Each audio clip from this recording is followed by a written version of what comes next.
Now let's go straight to Russia. Have you offered Vladimir Putin congratulations on his astounding victory, which sees him in power for at least another 6 years? Well, I didn't send him a congratulation, but of course he has been re-elected with a huge majority. I'm not surprised.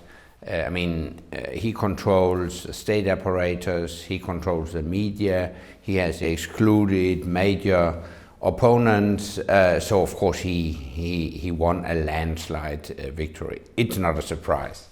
Now let's come to the specific issue of alleged Russian meddling in elections.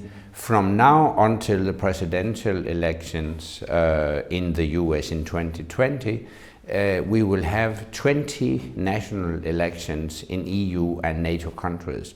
I think Russia will try to interfere with all those elections, at least in strategic important countries. The UK and Russia, of course, are embroiled in a spat right now over the poisoning of a Russian double agent. So do you think the UK is taking the right approach with Russia? Obviously, Theresa May, she now wants to enforce stronger sanctions, more targeted sanctions against Russia. Anything short of full solidarity would be considered a victory in the Kremlin.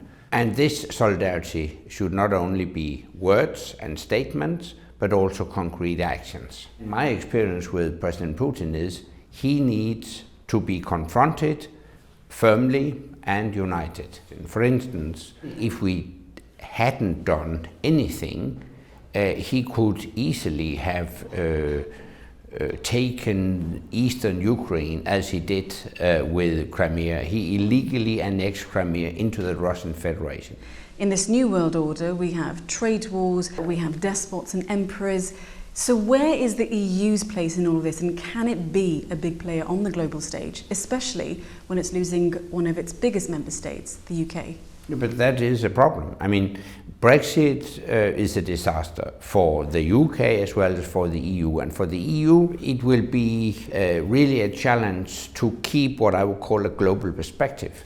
The EU, first of all, should get its act together, and the EU and the US should strengthen transatlantic bond. I'm strongly against this trade war, so I do hope the EU will be exempt from the US measures, and based on that we should reach out to the world's democracies.